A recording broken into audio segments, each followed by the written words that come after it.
Good evening, ladies and gentlemen. We'd be introducing this with the most excitement possible had the game ended a little differently. But this is Across the Cavs. He's Mack Perry, Zach Weiss. Mac, before we even get into the game itself, we'll say been a couple months, but always a good time when we get together, talk Cavs and really everything else before we're on the air, after we're on the air, and the episode itself. Yes, sir. Always good to talk some Cavs basketball with you under any circumstances, win or lose, man. Yeah, you win some, you lose some. This is Across the Cavs Network 216. Full Cleveland Thunder recap coming up right after this.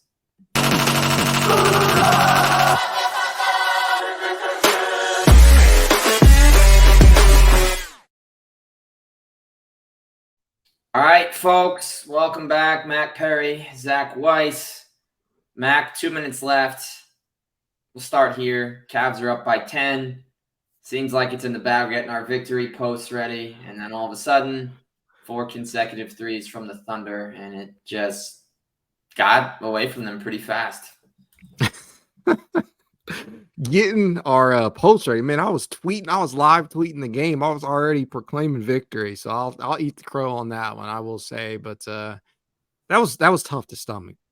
Game was in hand. I did some pregame content on some of the keys to look forward to in this game. One of them was the matchups on Shea, SGA. And I felt like the Cavs, he's going to get his. He's definitely going to be out there and he's going to score his points. And he did that tonight. But for what it's worth, I felt like the Cavs did enough up to that 2-minute stretch to win this game. They actually out-rebounded OKC tonight, which is something I was a little concerned with heading into this game based upon the 38 rebound performance against the Nets and not having Jared Allen available.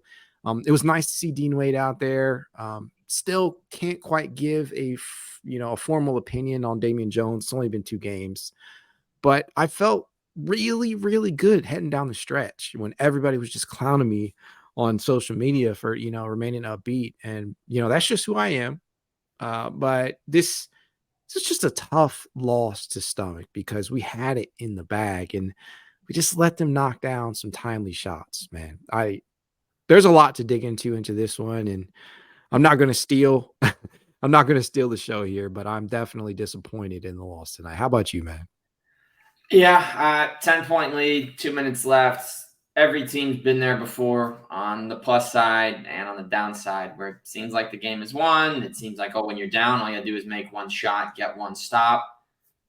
I think the night Don had a 70-point game was very nearly a loss, but before they got hot at the end against Chicago, I remember some old games, Dion against the Pistons way back when. Oh, yeah. He hits the buzzer beater. Cavs have rallied from 20 down in that fourth quarter. There are a couple other Cleveland games in that year where it's a 7 to 10-point game inside of a minute, and there was a lead change. You got to play till the whistle, right? And sometimes the whistle just doesn't come soon enough. And Don was asked to do a lot in this game, and he certainly did it, save for that one shot that didn't go in when they were trailing by 1, or rather by 2. And at a certain point, playing 42 minutes, second game in 3 days after the long off season, now you're playing again tomorrow, you might get tired because, right, Mac, Damian played 9 minutes, Ty played 9 minutes. It was pretty much a 7-man rotation. If you consider the Isaac injury, almost a 6 because he missed a good chunk of that third quarter.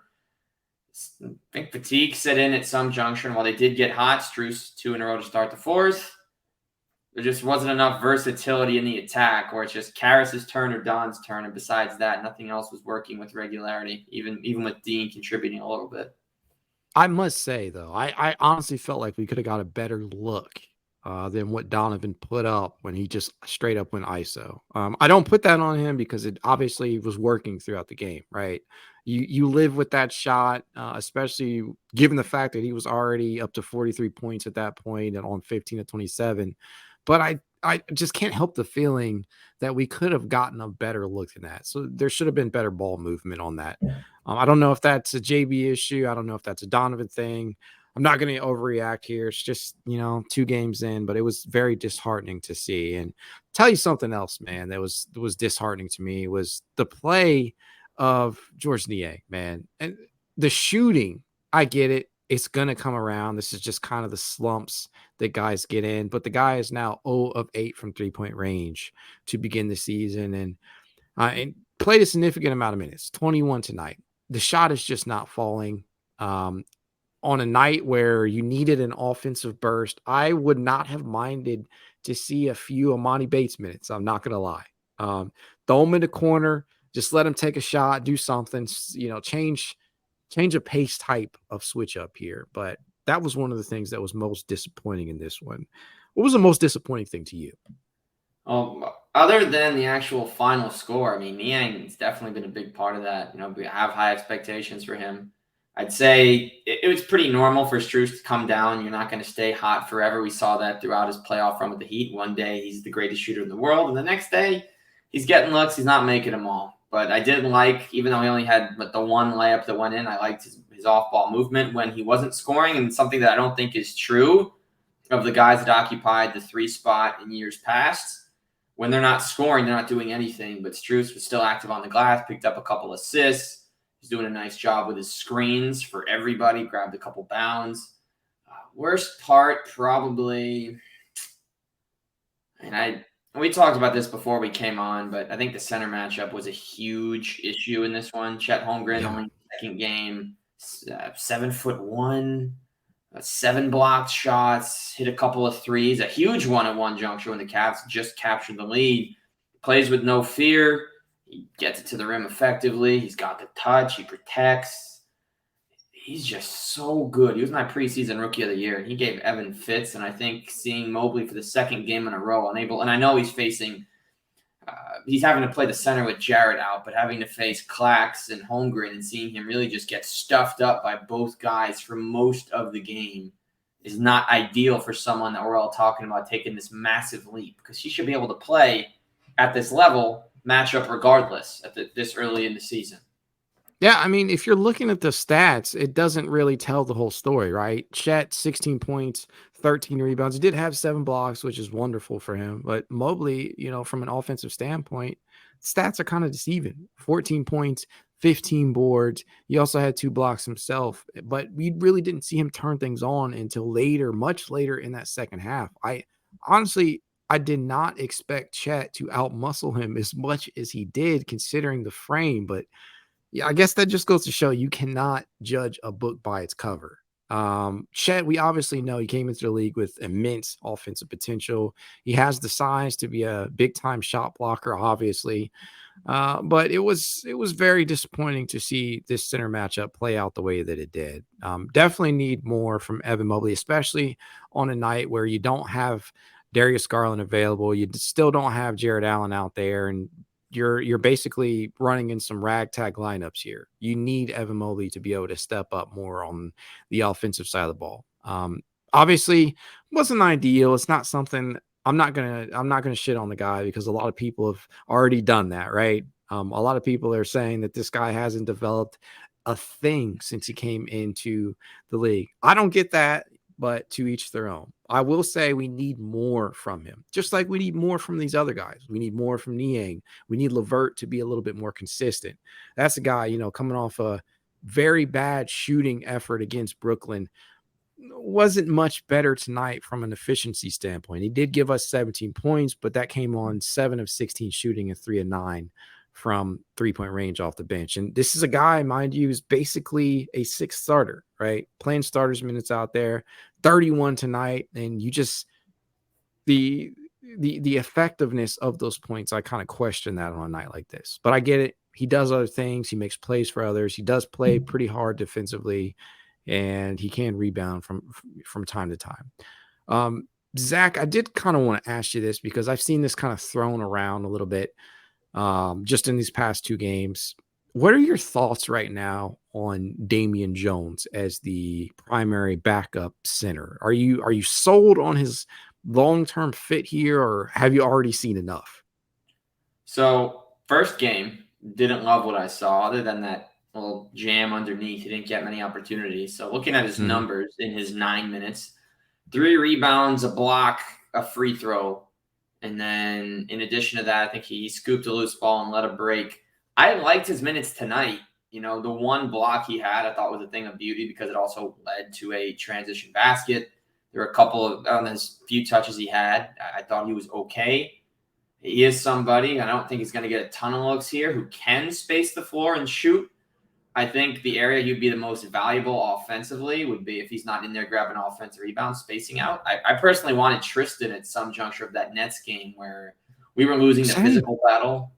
And I would have taken that tonight against Chet, bro. On some of those possessions, I would have literally liked to see him at least go out there and grab some boards, because I don't think he would have been able to body. I don't think Chet would have been able to body Tristan the same way he was doing to Damian and exactly. And Tristan's played for JB before. He was here at the beginning of his first tenure. He was around. Like you're not going to win every game. We know that. Unfortunately, 82-0 is off the table. So be it. And yes, we're still frustrated. We still have a lot more to talk about. But in the scheme of things, we're not walking away from tonight saying, "Oh, the season's screwed. We're done." We're saying, "Okay, here's what you need to work on right now. You made it this far without All-Star Darius Garland and All-Star Jared Allen, both guys who have gotten paid and." We know their contributions to the fan base on Twitter, where they're just engaging everybody, and it's awesome. And on the court, where Darius was a magician the other night. He's impossible to replace. So, I mean, they didn't play Ty Jerome a ton. He didn't look bad in his minutes. But to answer your whole thing, then I'll send it over to you.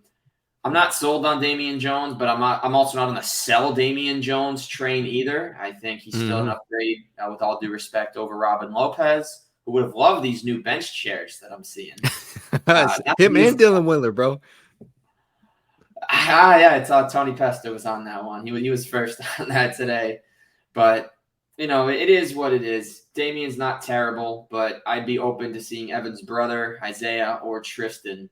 It's early in the season. Now's the time to experiment. Nothing's locked in, which is why I think Amani maybe should have had some run, or maybe he could have tried Craig Porter.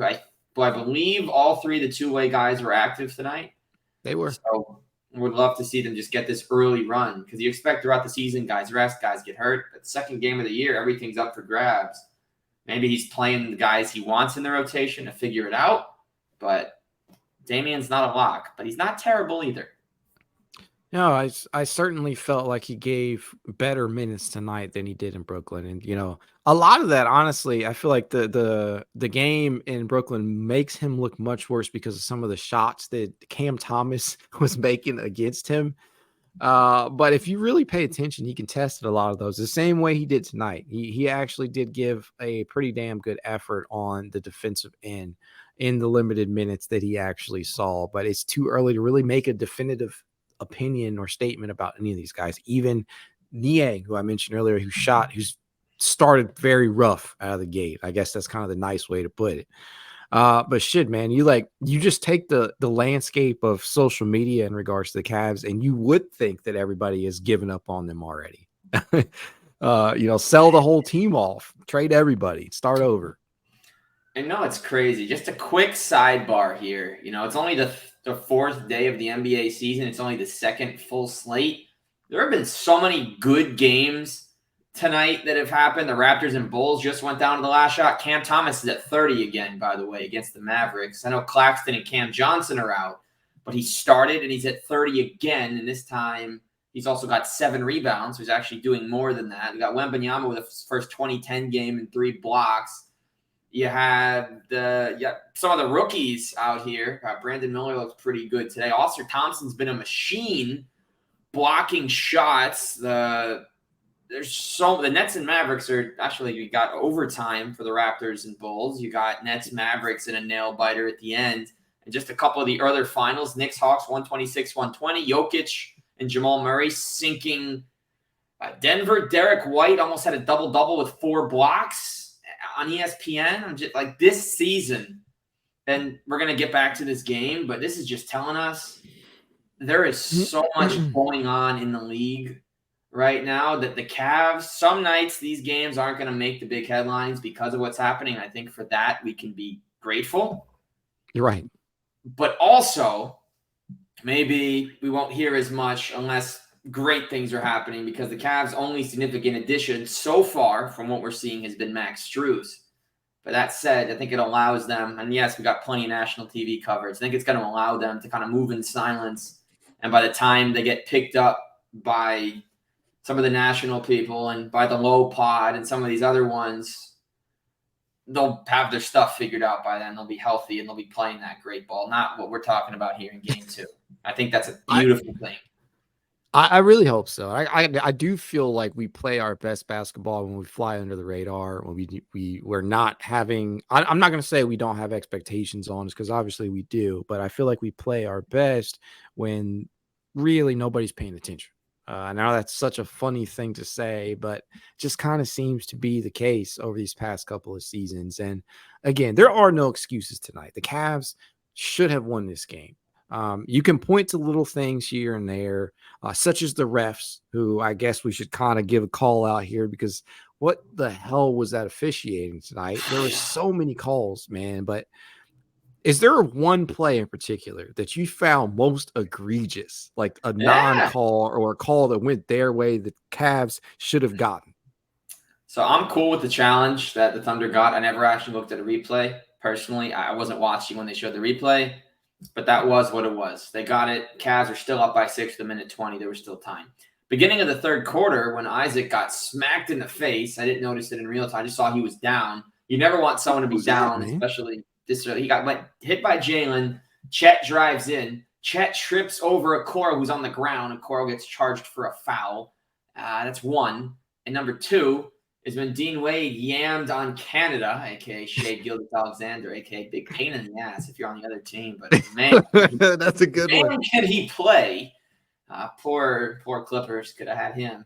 But nonetheless, not a knock. I do enjoy PG Kawhi, but Shea would have been fun over there still.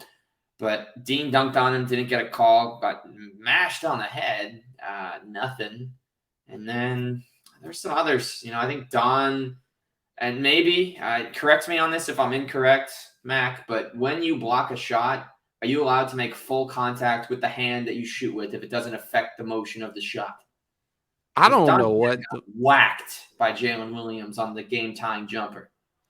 I honestly do not know what the fuck was going on with this officiating tonight, because there were seriously at least 4 to 5 separate occasions at which the Cavs absolutely got robbed from a call. The Strus push out of bounds, got hit on the arm. Tech in another point too, which would have made these are game-altering plays, man, and they shift the momentum, and that's clearly what happened tonight towards the end of the game. Obviously, the Cavs did themselves no favor by getting into that hole in the first place due to the lack of shot making and literally, honestly, just allowing the Thunder to walk down the court and drill some threes right on their heads. But you can honestly say that some of these calls, they helped. They absolutely helped OKC get back into this one. The play that you mentioned with Okoro, I don't know how the hell that's an offensive foul. I don't know how that's a foul on him. I don't understand how they missed the call on Dean Wade. He clearly got fouled. And I certainly don't understand the Donovan Mitchell call.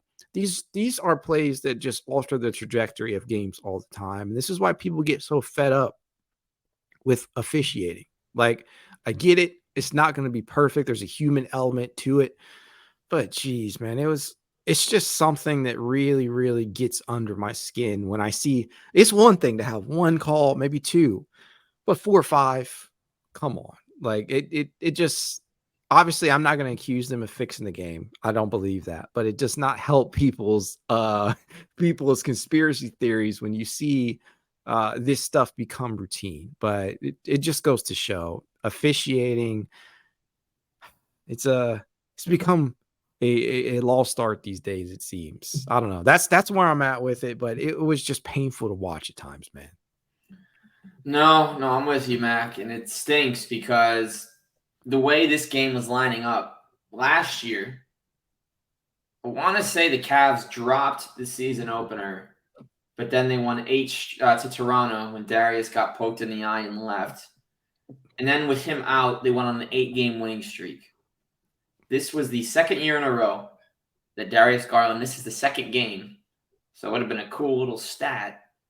And you could see how a streak might have progressed to win with him out in the second game after he's injured. And then the way Okoro goes down, and it wasn't a fully dirty play, but certainly wasn't clean, Right. from Jalen Williams.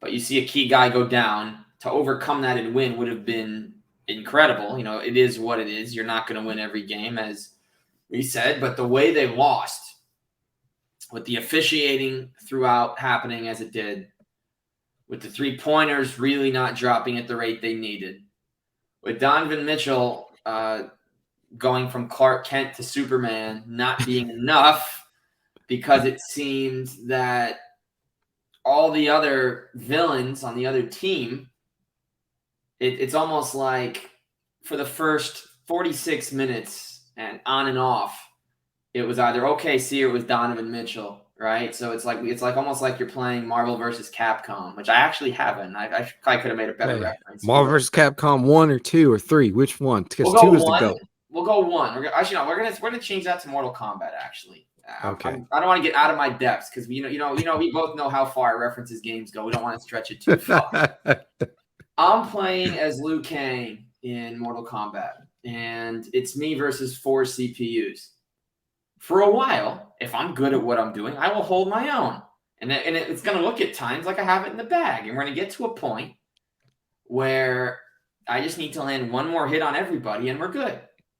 But they each start landing a little bit on me, blow by blow. So first it's 1 3, then it's 2 3s, then it's 3 3s. Before we know it, it's tied. The Cavs call timeout. Then they turn the ball over with Don's pass to the corner that never got there. I believe it was to Strus. Mm-hmm. And when that doesn't happen, all of a sudden, they have to finish him, and it's above my head. It's not above their head. It's above mine. And that is what happened tonight. And it's terrible. It adds up, bro. Yeah, it was right there. The game was right there. And even as it was crumbling, there were so many things you could do. And if they were going to double Don, just space as they were. Karras disappeared when we really needed him, after I thought he had a fantastic third quarter, with the exception of maybe that one corner 3 that pushed the lead to 6.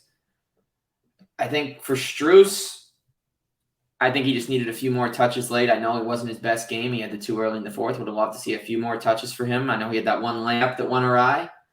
But if they're going to cover Don as the yard, always go to the rim as he was, or kick it out. You got him. You got Karras. The ball movement was nice throughout this game. Yeah. There was nobody being selfish. But this loss, the shots just weren't falling, Zach. I mean, seriously, like in that first half especially, the shots were not falling. I believe at one point they were 1 of 13 from 3-point range, and that's not necessarily a recipe for winning, right? And still, even at that point, they headed into halftime only down 10, which really made me feel like, hey, this is a winnable game. The Cavs can come out here in the second half. Some of these shots start falling. It's an entirely different game, and that's what it seemed to feel like in the second half when you did get that major boost from Donovan, when guys like Karras and Strus start hitting timely threes, because obviously the stat line is not kind to Strus in this one. 3 of 14 from the field, 2 of 11 from 3, but it's not just how many threes you hit, it's when you hit them sometimes. And Strus hit some timely threes. LeVert had a great third quarter. They ran out of gas down the stretch. Some calls did not go their way. And honestly, I felt like they just allowed OKC to win that one because it was in the bag. It was in the bag. I can't look at this game and feel too down, but it does bum you out knowing that, hey, you have an 8-point lead with 2 minutes left to go, because you don't see a swing happen like that too often.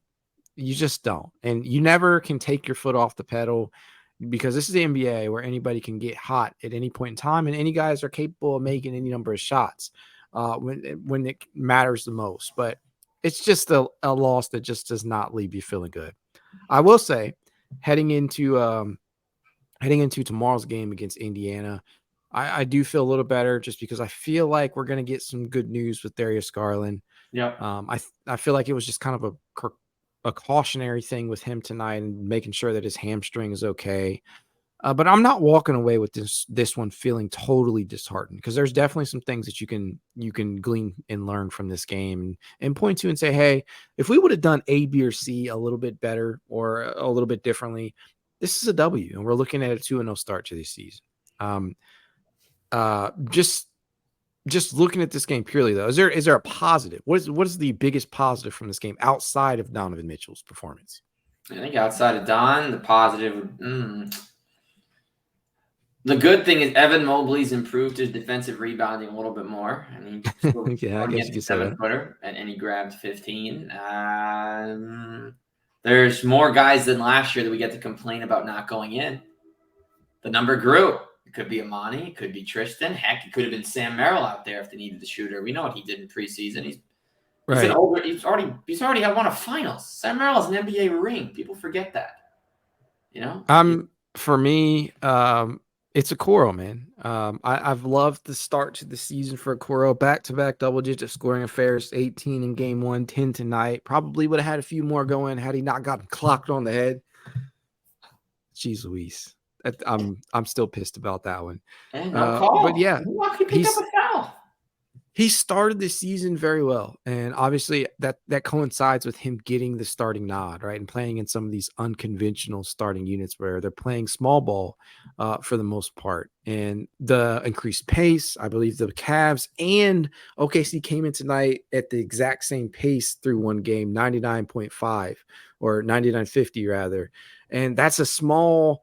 It sounds like a small increase compared to last season, but it actually put the Cavs in the top 15 in the NBA through one game. And to me, Okoro has always thrived in a quicker environment, and they're getting him out in transition. They're speeding this pace up. They're allowing guys more shot opportunities. And frankly, Okoro is playing more confidently. He's attacking closeouts more aggressively.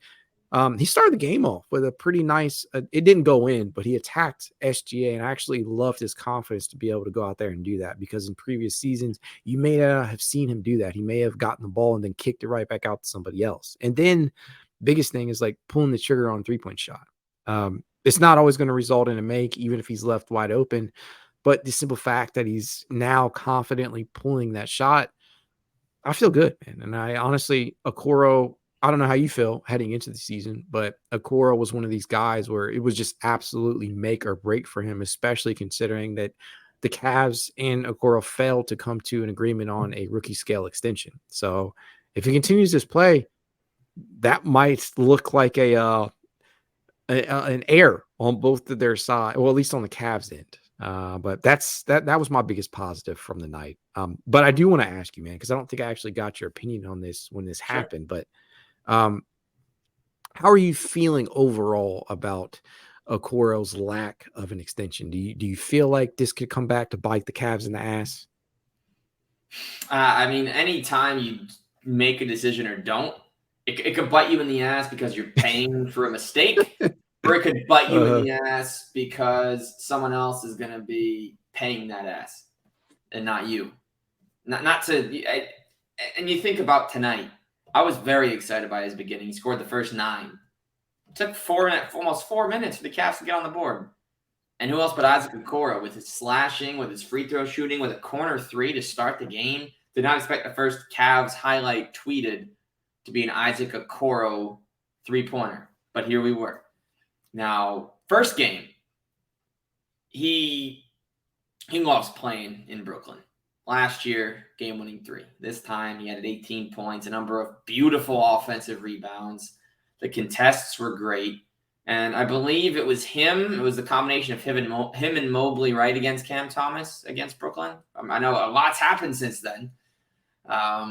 So with that said, they helped close out after Don made the moves on the other side of the court. And it was almost feeling like, can Donovan bail us out 2 games in a row? Not that they needed a bailout from game 1, but the way it was going, they just needed someone to match up shot for shot with Cam. And Donovan stepped up at the end to do that. I think maybe he was just a little tired at the end of this game, even hitting that last 3. But I think it is a mistake to not give him an extension. Now, from what I was reading, I think they're trying to avoid the apron for right now, so they want to get more things sorted before they pay him. I don't expect him to be on another team next season. There's always that chance that they make a deal this year and they feel like if they want to get another good quality big, that they have to sacrifice a wing. And given that they've already extended Karras, they just got Niang. Dean is a guy who could also be in this position if he doesn't perform well enough. That they get someone more reliable, he could be the name they move. Now, with an expiring young player, you see those contracts moved all the time. Sometimes they thrive, and sometimes they don't. It's all the options are now used up, right? So this would have started for next season. So I think we have to just see what happens, right? Isaac's in his 4th year now. He's had some wonderful moments, 30-point game against Phoenix, the clutch shot against Brooklyn. He's had some other big fourth-quarter moments. He's had those nights where it's like, all right, he's here. And he's had other nights where it's like, all right, maybe he's just Tony Allen, and maybe we can't play him at the end of games because he can't score. But from what I've seen through 2 games, his confidence is there. The stroke looks more fluid. He's not hesitating anymore. I think that's the most important thing as a guy who wants to become a star and an improved player, Mac, is if you can get him the ball and he'll make his plays in real time, the game, and Austin Carr talks about this all the time, about the game slowing down for guys when they're really locked in. It shouldn't slow down to the viewer. It should slow down to the player. And if he's playing at Isaac Okoro's pace and not the deer in headlights, catching the ball in the corner at times pace, then I think we'll regret it. But I still think we're going to pay him in the summer. They just have to sort a few things. Because with the new apron now and what Minnesota just did with Jaden, they're probably going to have to move Cat. So you want to make sure you can pay everybody and keep the core together long enough without sacrificing it by paying now. I think that was the biggest reason for not doing it. I might be incorrect with that because they could have paid him now. They would have had to offset the books in the summer, risk losing picks, money, etc. Yeah, I mean, like you said, it always has the possibility to backfire either way, right? But I honestly, for me, I would have hoped they would have gotten the deal done prior to that deadline. But I can't argue with their line of thought if it is as you say, and even if it's not, you can still argue that allowing this season to play out and seeing what he looks like alongside some of the new additions and in a quicker offense and just flat out seeing how much he's developed over this past offseason. Probably the best move from a financial standpoint either way, but I just hope it doesn't get to the point where he just has a really, really good season and some team out there throws him an offer sheet that we just don't feel comfortable matching, because that's always a possibility. And that's something I've always been a little worried about. That said, I've been pleasantly surprised with them. One guy out there, man, who we got to see for the first time this season, I kind of want to get your opinion on, was Dean Wade, right? He earned the start tonight, 27 minutes, 8 points, 5 rebounds, 3 of 6 from the field, 2 of 5 from 3-point range. And he actually had one of those timely threes that I mentioned earlier on down the stretch. What did you take away from his first performance of this season? Well, I will say that I am a Dean Wade enjoyer. Yes, you can quote that, put on a banner behind me, see the blank space. I'm waiting to get all the inspirational quotes. New recording area, new backdrop. We're waiting. We're going to put all the inspirational quotes set on air. We're going to stick them right behind me. You heard it here first, or maybe you did. Maybe I'm BSing right now. No. I liked what I saw, Mac. His looked confident shooting the ball. It's like his shoulders are all healed up now. He's also not – he didn't wear the undershirt. That's the first time since before he got hurt, which is saying that he feels good. Poster dunk is another reminder that he's done this before. I think it was on Toronto last time when he threw this one down. I like it. His defense was nice. There were times where he was doing a great job on SGA and on other players. He got a few center minutes in the fourth quarter. I like that because what they've been doing first 2 games of the season without Jarrett, when Mobley's getting his fourth quarter rest, they're not going to Damian Jones because they haven't liked enough from him. That's when they were going to either Niang in game 1, a little bit of Niang, and into Dean Wade tonight. I like those minutes. I've always admired his ability to go toe-to-toe with the best scorers on other teams. And, of course, they lost, but it's not because of the way he played defense tonight. I liked his effort. I liked his confidence with the shot. And I think that there's going to be some, and I saw one post about it today, that he could be in the rotation over Niang if it comes down to the 2 of them, which it may not, depending on who's healthy, when, and where, that he would see those minutes. And way too early to make those assumptions, but I like it. I'd like to see him playing at least 10 minutes every game going forward, even when Jared and Darius come back just because I think his defensive versatility and confidence with the shot being back. That's the guy that earned the money that he got in the first place, that came into the starting lineup on a losing team and helped them turn things around. They would have loved him in that year where they lost in the play, and he could have made a huge difference. So Absolutely. You look at what he's done from a versatility standpoint. Just this past season, he played the most of his minutes at power forward. He did have a hefty chunk at small forward, but he actually played 2% of his minutes at the 5 per cleaning the glass. And I have to imagine that prior to the Damian Jones acquisition, and really even after, he was being looked at as more so like the best option to play as the reserve 5 because of his ability to space the floor, right? And we know that we've seen him be able to man the 5, at least from a defensive standpoint, in the past. And you look at his contract for what when he's healthy, right? When the guy is healthy, he's actually been a pretty good value.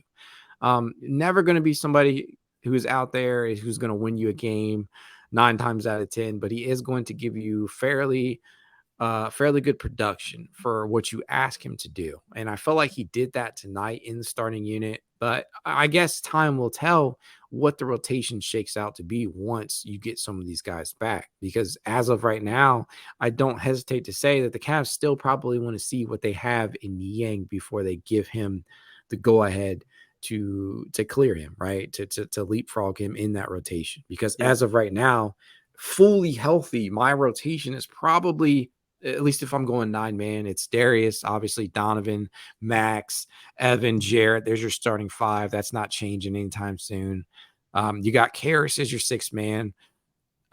Isaac Okoro, you can't deny him minutes with the way he's playing. So he's, 7th or 8th. And Niang, who's your 8th guy. But the biggest question mark, even with all these guys, is who is that guy in the 9 spot? Who's going to soak up the minutes? Is it going to be completely situational dependent? Are you going to give Ty Jerome run when you need more of a presence in that second unit to conduct and orchestrate the offense? Is it going to be Dean Wade to go out there and give you some minutes at the power forward position if Niang is struggling?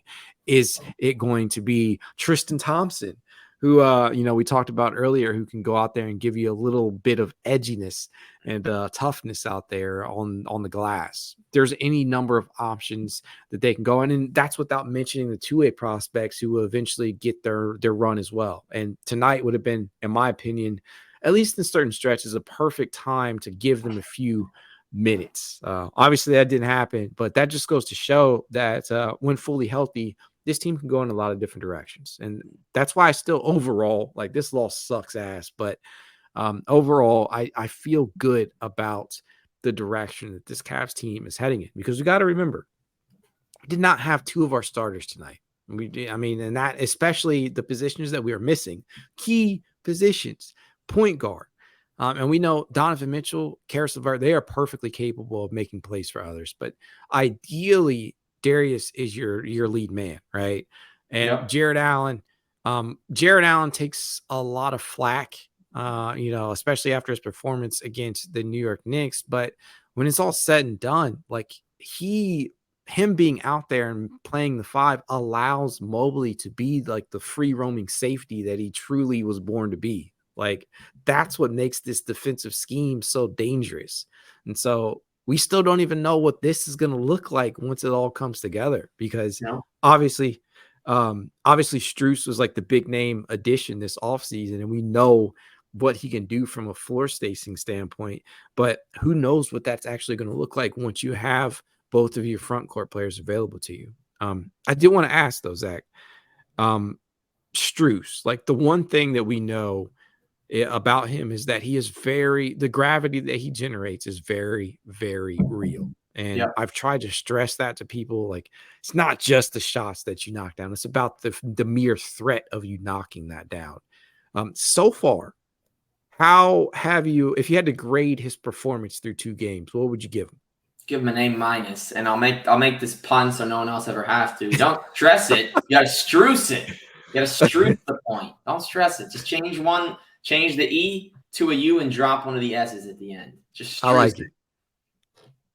But A-. Game 1, he had 7 threes, grabbed 12 rebounds. 27 and 12 tonight. Wasn't scoring a ton, but he did get in on the blocks, got in on the steals, picked up a couple more rebounds. Look, he shot 3 for 14. Happy Pie Day came early this year.